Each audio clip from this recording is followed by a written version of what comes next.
Hello everyone អ្នកនេះអានេះគឺនៅម៉ងរធីអ្នកនេះតែចៃអញ្ចឹងខ្ញុំនឹងណែនាំអ្នកនេះខ្លះពីទេសភាពនៅម៉ងរធីនេះគឺជាបន្ទប់ទឹករបស់គេអ្នកនេះបន្ទប់ទឹករបស់គេក៏ស្អាតខ្លាំងដែរអ្នកនេះហើយនេះគឺខ្ញុំអ្នកនេះហើយសម្រាប់អ្នកនេះដែលមកខ្ញុំរីកមិនអ្នកនេះមកលេងខ្លាំងមែនតើថាវាស្អាតខ្លាំងអ្នកនេះពិសេសគេបើមិនជាអ្នកនេះអាចមកគេនៅក្នុងបានអ្នកនេះគាត់ទីបើកដូចជាបើកគេបើកឲ្យមានការជួ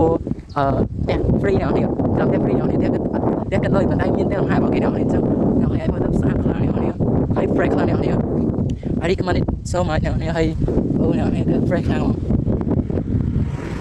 មិនថាតែមានបន្តពីជិះមកអ្នកនេះតែមើលអ្នកនេះអានេះគឺជា break ក្នុងរបស់យើងអ្នកនេះគេស្ងាត់ស្រស់ស្អាតខ្លាំងមែនតើហើយយើងអ្នកនេះពេលមកលេងអញ្ចឹងទៅ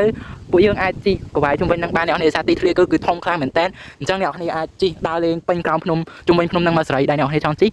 ហើយនៅទីនេះវាឆ្ងាត់ខ្លាំងអ្នកនេះសម្រាប់ថ្ងៃច័ន្ទថ្ងៃអង្គារអីតែបើសិនជាថ្ងៃអាទិត្យអ្នកនេះមកលេងមកអាចនឹងមានមនុស្សច្រើនខ្លាំងអ្នកនេះហើយទេសភាពគឺខ្ញុំឲ្យ10លើ10អ្នកនេះគឺអ្នកដែលស្រេះអីពួកគាត់អាចមកលេងនឹងបានហើយអ្នកនេះនៅខាងលើដែលយើងជិះទៅខាងនេះយើងឡើងទៅដល់គឺសួនសត្វនៅម៉ងរធីនឹងតែម្ដងអញ្ចឹងវា fresh តែម្ដងអ្នកនេះនេះគឺជាការបង្កើតវីដេអូរបស់ខ្ញុំមុនដំបូងអញ្ចឹងខ្ញុំនិយាយភាសាអ្នកទាំងអស់គ្នារៀងច្រើនតិចហើយវាក៏ភ្លាវខ្លាំងដែរ